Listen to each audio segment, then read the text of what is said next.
हरे कृष्णा। जगत गुरु श्रील प्रभुपाद की जय। आप सब भक्तों का रामनवमी के इस पावन अवसर पर बहुत आपको शुभकामनाएं आपको। और ऐसे जो त्यौहार हैं, फेस्टिवल्स हैं, वैसे तो भगवान का रोज़ हर क्षण गुणगान करना चाहिए, लेकिन ऐसे जो फेस्टिवल हैं, स्पेशल अपॉर्चुनिटी मिलती है, विशेष अवसर प्राप्त होता है कि भगवान का गुणगान किया जाए। इस संसार में अगर कोई सबसे प्रसिद्ध अगर कोई कॉन्सेप्ट है तो वो राम राज्य का कॉन्सेप्ट है कि किस प्रकार भगवान राम ने दक्षता से और कितने वात्सल्य भाव से भगवान राम ने 11,000 साल तक राज्य किया और जनता प्रजा कितनी सुखी थी। तो हर कोई राम राज्य की अपेक्षा करता है, उम्मीद लगाता है कि राम राज्य आएगा। लेकिन एक बात हमें ध्यान रखनी चाहिए कि जो राम राज्य है किसी एक व्यक्ति का कार्य नहीं है, पूरी प्रजा को साथ जोड़ना पड़ेगा तो राम राज्य आता है। अगर पूरी प्रजा का मतलब कौन है? आप और हम लोग। अगर हम लोग सब मिलकर अगर हम भगवान की भक्ति में जुड़ेंगे, अगर हम सब लोग मिलकर भगवान को संतुष्ट करने का प्रयास करेंगे, भगवान की आज्ञा जो भगवद गीता, भागवतम, रामायण इत्यादि ग्रंथों में लिपिबद्ध है, उसमें बताई गई है, रिकॉर्डेड है, अगर हम उसका ध्यान रखेंगे तो अपने आप राम राज्य की ओर हम लोग अग्रसर होंगे। दूसरी बात यह है कि जब हम टॉलरेट की बात करते हैं कि सहन करना चाहिए, तो सहन करने का मतलब ये नहीं है कि गलत बातों को सहन करो।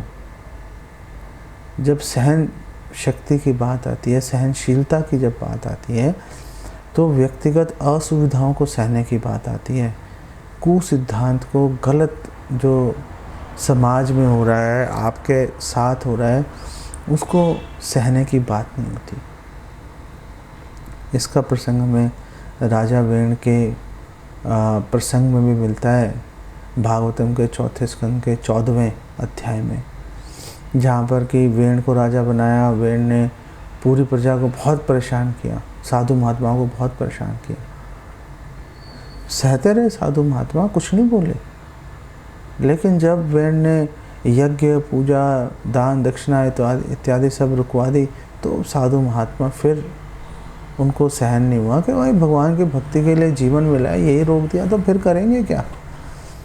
उन्होंने इकट्ठे होकर उन्होंने राजा वेण को समझाया, नहीं माना, उसको मार दिया मंत्र की शक्ति से, सहा नहीं उस बात को। तो जो अनाचार है, जो गलत बात है, वो सहने नहीं चाहिए। दूसरी बात ये है कि जब हम राम राज्य की बात करते हैं तो हमें ये भी समझना चाहिए कि सफलता की परिभाषा क्या है। पूरी दुनिया सफलता के पीछे दौड़ रही है, लेकिन लोग सफलता का मतलब धन दौलत समझ रहे हैं, लेकिन एक्चुअली में धन दौलत सफलता का पर्याय नहीं है। सफलता का मतलब है कि आप कितना सुख से, कितना शांतिपूर्वक आप अपना जीवन बिता सकते हो, आपके पास कितनी सुविधाएं हैं आपके पास में भगवत धाम जाने की, भगवान को संतुष्ट करने की। रामायण में बिल्कुल शुरुआत के अंदर जो वाल्मीकि जी वर्णन कर रहे हैं कि क्या कलयुग में लोगों का क्या दशा होगी, तो वहाँ पे ये वर्णन आ रहा है, कामार्ता हर्षवदेहाश्च लुब्धा अन्योन्य तत्परा कलो सर्वे भविष्यन्ति स्वल्पायुर बहुपुत्र का। और यहाँ पे बताया गया है कि कलयुग के लोग कैसे होंगे, कामार्ता, वो काम वासना से पूरी तरह से पीड़ित होंगे, और हृस्वदेहाश्च, शरीर नाटे हो जाएंगे, छोटा कद हो जाएगा, कद के छोटे हो जाएंगे, 5 फुट, 4.5 फुट, 5.5 फुट, इससे ज़्यादा कोई इक्का दुक्का कोई 6 फुट तक पहुंच गया तो पहुंच गया, नहीं तो छोटे हो जाएंगे। लुब्धा, ग्रीडी, लोभी, लोग हो जाएंगे, दूसरों की संपत्ति हड़पने में हमेशा दक्षता दिखाएंगे। अन्योन्य तत्परा, भगवान पे शरण नहीं लेंगे, भगवान का आश्रय स्वीकार नहीं करेंगे। अन्योन्य तत्परा, एक दूसरे के ऊपर आश्रित हो जाएंगे, इसकी हेल्प ले लो, उसकी हेल्प ले लो, उसकी हेल्प कर दो। भगवान का है, भगवान पिक्चर में नहीं है। दूसरों की, एक दूसरे की हेल्प लेने देने में कोई समस्या नहीं है, लेकिन भगवान को रिजेक्ट करके अगर हम एक दूसरे की सहायता में एक समाज की संरचना करेंगे, वो कभी भी सक्सेसफुल नहीं होगा। और रामायण ने बताया कलो सर्वे भविष्यन्ति, कलयुग में सारे ही बन जाएंगे। स्वल्प आयु, कम आयु होगी, 60 70 80 में मर जाएंगे, बहुपुत्र का, और अनेक संतानें जो है धड़ाधड़ पैदा करेंगे।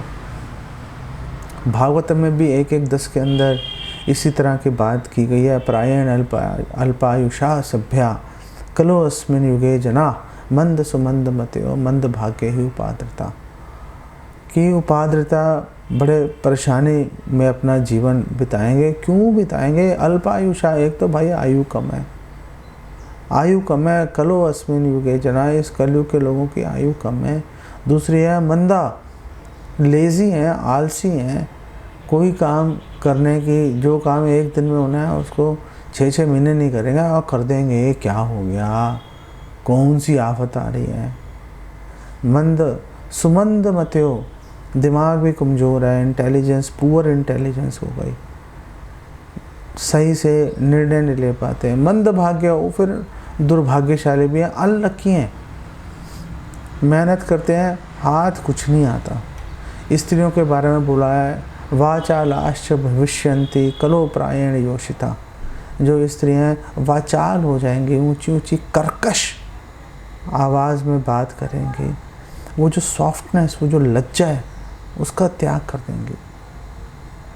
छोटी छोटी बात पर अपने घर में, पास पड़ोस से, अनजान लोगों से लड़ाइयाँ मोल ले लेंगी। स्त्री का जो सबसे बड़ा हथियार है लज्जा, उसी का ही बेसिकली त्याग कर देंगे।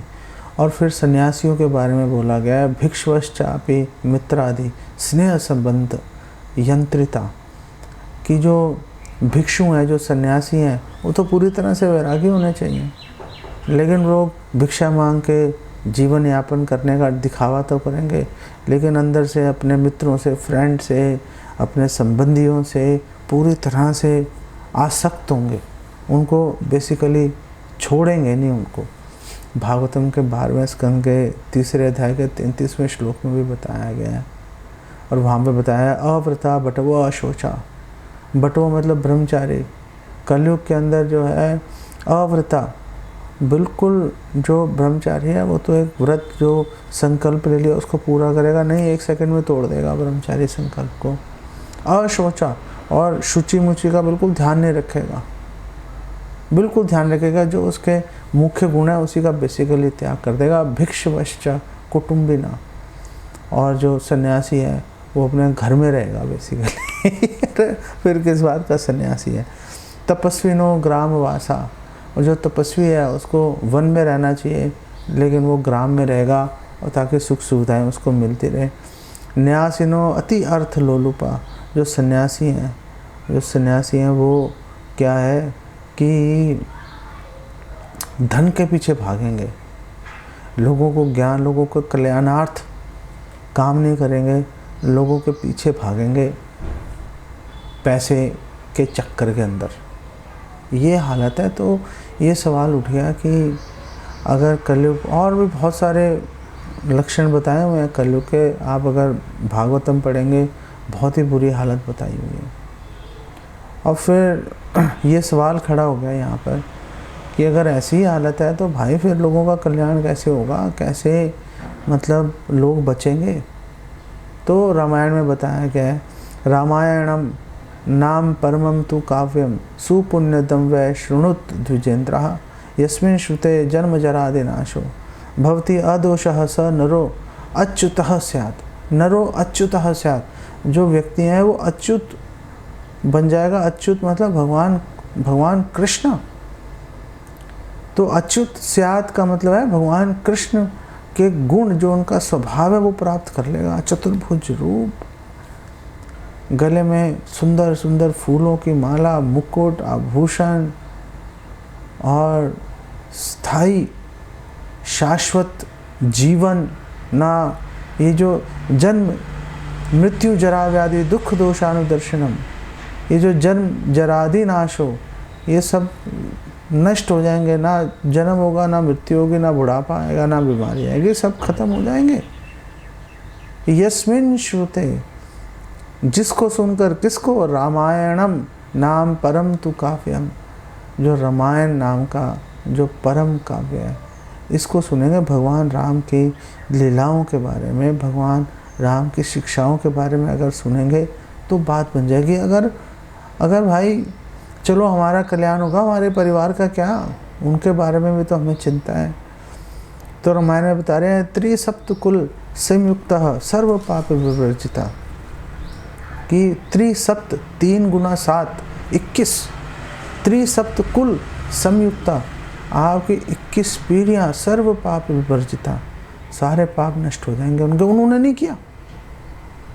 रामायण का पाठ आप कर रहे हो, श्रवण कीर्तन आप कर रहे हो रामायण का, उन्होंने नहीं किया, लेकिन आप अगर करोगे तो आपकी 21 पीढ़ियाँ जो हैं वो सर्व पाप विवर्जिता, सारे पाप नष्ट हो जाएंगे। और यहाँ पे बात नहीं रुकती, आगे बता रहे हैं, प्रयाति राम भवनम, और भगवान राम के धाम चले जाएंगे, यत्र गत्वा ना सोचते, जहाँ जाने के बाद कोई मुश्किलें, कोई टेंशन, कोई परेशानियाँ नहीं रहती। तो फिर तो सब लोगों को सुनना चाहिए, फिर तो हर व्यक्ति को आके सुनना चाहिए। रामायण में बताया गया ऐसा नहीं है। वहाँ बता रहे हैं, रामायण है वर्तमाने, कि वर्तमान में रामायण चल रही है, पाठ चल रहा है रामायण का, भाई लोग रामायण की, भगवान राम की लीलाओं के बारे में लोग बात कर रहे हैं। पाप पाशेन यंत्रिता, लेकिन जो लोग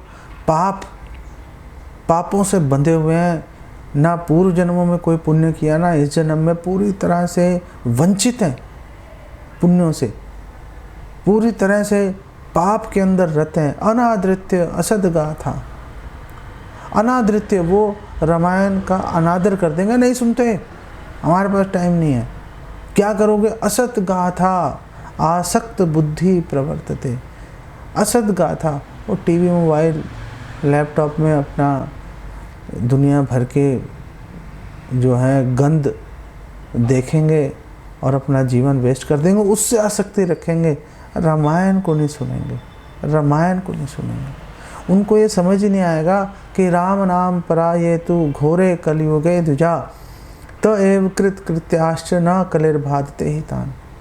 वो कभी नहीं समझ पाएंगे कि भगवान राम का जो नाम है वो सर्वोपरि है, वो इस कलयुग में सबसे बड़ी औषधि है। और जिसने भगवान राम का नाम ले लिया, जिसने हरे कृष्ण मंत्र का जप कर लिया, हरे कृष्ण मंत्र में हरे कृष्ण कृष्ण कृष्ण हरे हरे, हरे राम राम राम हरे हरे, इस मंत्र में श्रीमती राधा रानी भी है, भगवान कृष्ण भी हैं, इसमें श्रीमती सीता देवी भी हैं, भगवान राम भी हैं।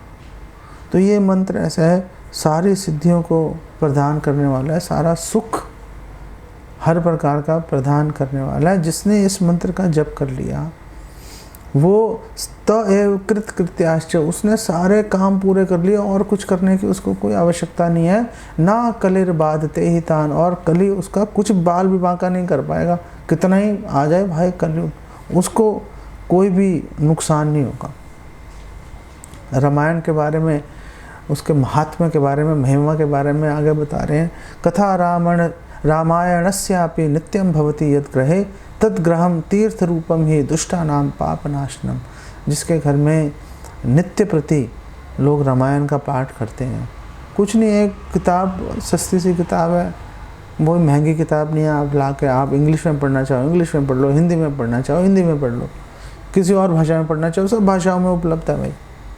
आप लाओ, उसको पढ़ो अपने घर में आराम से, कोई 1 टका किसी को देने की, खर्चने की ज़रूरत नहीं है। अगर आप दान दे सकते हो दो, नहीं देने की आपकी रुचि, कोई बात नहीं, आप बस रामायण का पाठ करो भाई। तद्ग्रहम तीर्थ रूपम ही, उसका घर ही तीर्थ बन जाएगा, कहीं जाने की ज़रूरत नहीं। अब तीर्थ के लिए कहीं जाने की ज़रूरत नहीं, अपने घर में बैठो रामायण का पाठ करो, यही तीर्थ हो गया। और दुष्टा नाम पाप नाशनम, कि आपका घर तो तीर्थ हो गया, लेकिन आपके घर में दूसरे लोग, आपके रिश्तेदार, फ्रेंड्स वगैरह आ रहे हैं जो कि पाप में रहते हैं, उनका भी कल्याण हो जाएगा, उनका भी कल्याण हो जाएगा जो आपके घर के अंदर जो आ रहे हैं। लेकिन ये समझना जरूरी है, दुर्लभैव कथा लोके श्रीमद् रामायणोद्भवा कोटि जन्म समुत्थेन पुण्य नैव तु लभ्यते। लेकिन रामायण की कथा बहुत दुर्लभ है। भगवान राम के, भगवान कृष्ण की लीलाओं को सुनना, उनकी शिक्षाओं को सुनना बहुत दुर्लभ है। और करोड़ों जन्म के पुण्य एकत्र होंगे तो ही बात बनेगी। तो क्या भगवान राम के, भगवान कृष्ण के नामों के अतिरिक्त कुछ और भी कर सकते हैं? तो रामायण में बता रहे हैं, रामा नामेव नामेव मम जीवनम। भगवान राम का नाम ही, भगवान राम का नाम ही मेरा जीवन है। कलो नास्तेव गते रहने था।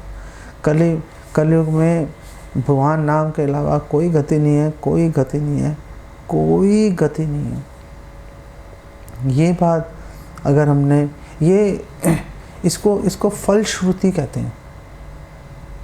अगर आप कोई भी काम करते हो तो वो काम करने का क्या फल मिलेगा, उसको फलश्रुति कहते हैं।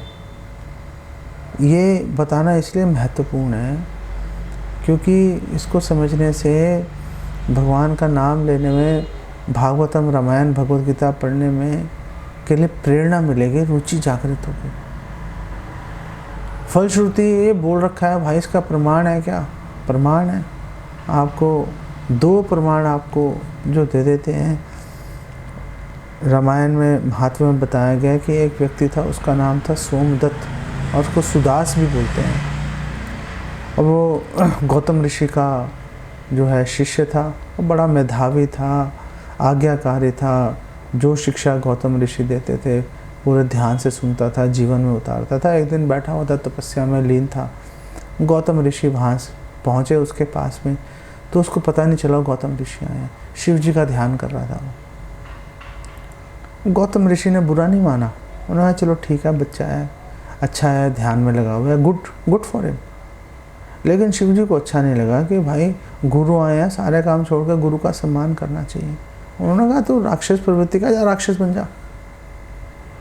वो उसके बेचैनी आ गई हृदय में सोमदत्त के। उसने एकदम आंखें खोली, देखा भाई राक्षस का शरीर बनता जा रहा है, क्या हो गया भाई?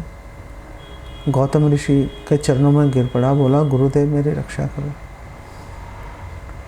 तो गौतम ऋषि ने बोला भाई शिव जी का श्राप है तो झेलना पड़ेगा, लेकिन उचित समय आने पर तुम्हें एक योग्य व्यक्ति मिलेगा, तुम्हें वो रामायण का पाठ सुनाएगा, सारा जो श्राप का प्रभाव है ख़त्म हो जाएगा। गौतम ऋषि चले गए अपना कह के। वो राक्षस बन गया। उसने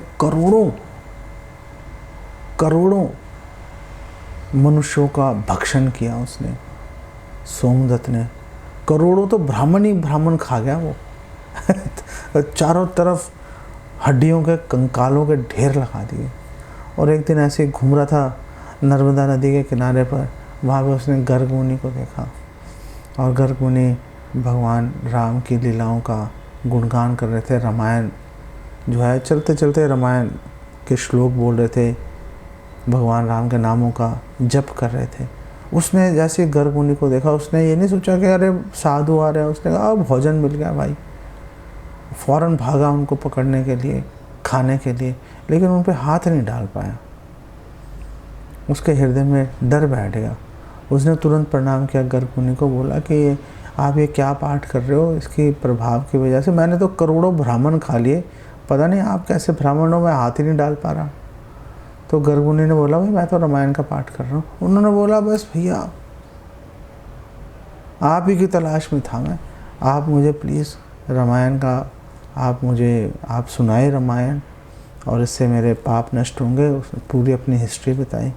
गर्ग मुनि ने उनको रामायण का पाठ सुनाया। रामायण का पाठ सुनते पूरा शरीर बदल गया उसका, चतुर्भुज रूप मिल गया उसको, और बहुत ही अत्यंत सुंदर हो गया। और वहाँ से एकदम पुष्पक विमान आ गया, चलो भाई भगवत धाम जाना है।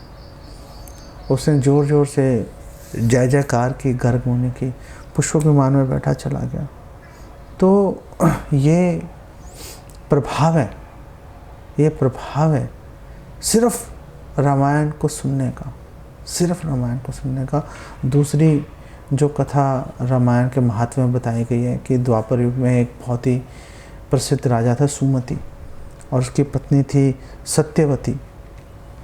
तब पराक्रमी राजा धन, प्रचुर धन, लगातार ऐसे लाखों करोड़ों गायें ऐसे दान दे देता था रोज़, और दोनों पति पत्नी 24 घंटे दिन रात रामायण का पाठ करते रहते थे। और एक बार वहाँ पे एक मुनि आए, विभांडक, अपने शिष्यों, हजारों शिष्यों के साथ में, और सुमति और उनकी पत्नी ने, सत्यवती ने बहुत उनकी भगत की, बड़ी सेवा की। तो विभांडक ने बोला, यार तुम ये, और भी तो भगवान की स्तुतियाँ हैं, और भी तो ग्रंथ हैं, तुम ये रामायण का पाठ क्यों करते रहते हो, क्या इसके पीछे रहस्य है, मुझे रहस्य बताओ। तो सुमति ने बोला कि देखो जी, मैं तो पिछले जन्म में एक शूद्र था, मालती मेरा नाम था, और दुनिया भर के मैं पाप कार्यों में लिप्त था। गो हत्या, ब्राह्मण हत्या, व्यभिचार, मारना पीटना, लोगों को लूटना, सारे काम मैं करता रहता था। घर वालों ने मुझे बाहर फेंक दिया परेशान होकर। अब मैं घर से बाहर निकला और जंगल में भटकना शुरू कर दिया मैंने। जानवर मिल गए, जानवर मार के खा गया। जो रास्ता बना होता है जंगलों में लोगों के निकलने के लिए, वहाँ पे कांटे बिछा देता था ताकि लोगों को परेशानी हो, मेरे शिकंजे में फंस जाए, मार के खा जाए। ऐसा बदमाश था वो। एक बार चलते चलते देखा उसने, वशिष्ठ मुनि का आश्रम था, उनके आश्रम के पास में उसने अपनी एक झोपड़ी टाइप बना ली, वहाँ पर रहना शुरू कर दिया। तो वहाँ पर एक स्त्री एक दिन भटकती हुई आई, भूखी प्यासी तड़प रही थी। उसका नाम था काली, निषाद की पुत्री थी वो। तो मालती ने पूछा, ओए कौन है तू?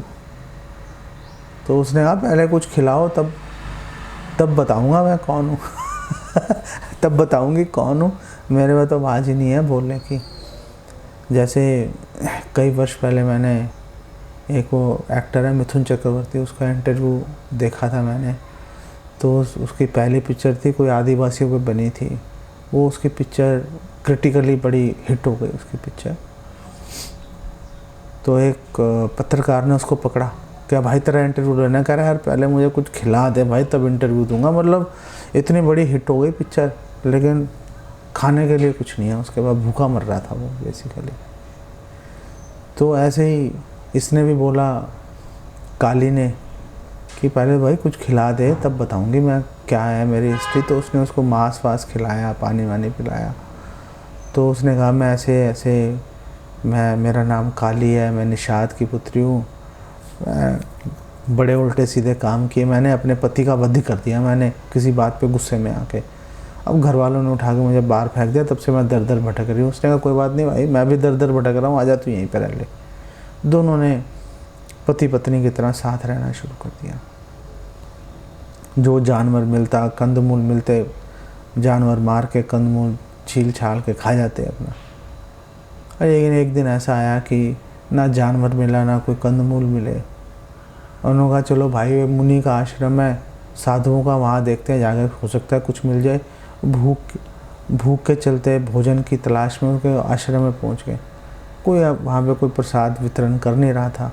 साधु बैठ के रामायण का पाठ कर रहे थे। कोई इच्छा नहीं थी रामायण सुनने की, यार पता नहीं क्या बोल रहे हैं, लेकिन चलो हो सकता है बाद में भोजन मिल जाए करके बैठे रहे।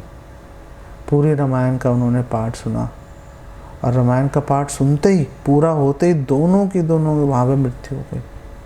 दोनों की मृत्यु हो गई।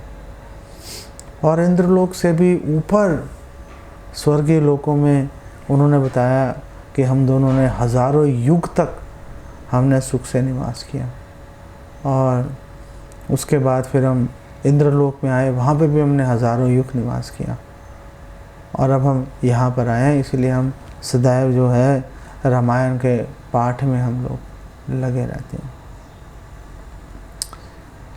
ये तो चलो फलश्रुति है, हमें इससे लाभ मिलेगा ही। लेकिन एक छोटे बच्चे को लाभ की आकांक्षा होती है, उसको टॉफ़ी लॉलीपॉप दिखाओ तो काम कर लेता है वो। लेकिन जो समझदार व्यक्ति है वो भगवान की प्रसन्नता के लिए काम करना शुरू कर देता है। सनातन धर्म धीरे धीरे संकट में आता जा रहा है आपके हमारे जैसे लोगों की वजह से, क्योंकि हम लोग ना तो अपने शास्त्रों को पढ़ रहे हैं, ना हमें हमारे भगवद गीता भागवतम को कभी हमने हाथ लगा के नहीं देखा। कोई भी आता है हमारे देवी देवताओं का, भगवान का, शास्त्रों का मजाक उड़ाता है, क्योंकि हमने कभी उसको पढ़ा नहीं, हमने कभी उसको हाथ नहीं लगाया, तो हम उनका कोई जवाब नहीं दे पाते। फिर हम सोचते हैं अरे यार बात तो सही कह रहे हैं, क्योंकि हमने कभी पढ़ के उसको समझने की कोशिश नहीं की। हम काट नहीं पाते दूसरों को। तो पहले ही हम दूर थे अपने धर्म से, सनातन धर्म से। जब लोग मजाक उड़ाते हैं, लोग सवाल उठाते हैं, जब जवाब नहीं होते तो और दूर चले जाते हैं और फिर बोलते हैं कि हम तो एथिस्ट हैं, हम तो नास्तिक हैं जी, हम नहीं मानते किसी भगवान को, हमारे जो हाथ में पूरी ताकत है, अपनी ताकत से पूरे संसार को हिला देंगे। ऐसी घटिया बातें बेसिकली करना शुरू कर देते हैं। कोई उनसे पूछे कि आपके पास ये इंटेलिजेंस ये कहाँ से आ गई? जिस परिवार में जन्म लिया, आपने क्या चुनाव किया था उस परिवार में जन्म लेने का? कितनी चीज़ें आपके वश में हैं, ज़्यादा चीज़ें आपके वश में है नहीं। सिर्फ उल्टी सीधी बात बोलना आपके वश में है, चलो भाई अपनी जीवा का दुरुपयोग करते रहो। जिन लोगों ने भी धर्म की रक्षा नहीं की, ख़त्म हो गए वो लोग। धर्मो रक्षति रक्षिता। अगर आप धर्म की रक्षा करोगे, आपकी रक्षा होगी, आपके आगे आने वाली संतानें सुखपूर्वक रहेंगी। अगर आप धर्म को छोड़ दोगे, आपके आगे आने वाली पीढ़ी को धर्म से कोई सरोकार नहीं रहेगा। उनको कुछ समझ नहीं आएगा कि दुख में भाई किसकी शरण में जाऊं, किसको पुकारूं। हो सकता है आप दुख में भगवान को पुकार रहे हो, वो नहीं पुकारेंगे, क्योंकि घट रही है ना चीज़ें घट रही हैं। हम लोगों ने भगवान को ATM मशीन बना के रख दिया है, वो लोग तो ये भी नहीं करेंगे। अन्योन्य तत्परा, जैसे रामायण में बोला, लोग भगवान को छोड़ ही देंगे, एक दूसरे की तलाश में, एक दूसरे की मदद के सहारे जीवन चलाने की कोशिश करेंगे, नहीं होगा। भागवतम में लिखा है कि अगर दवाई रोगी को बचा रही होती तो कोई नहीं मरता इस संसार में। अगर माँ बाप बच्चे को बचा लेते, किसी का बच्चा नहीं मरता। अगर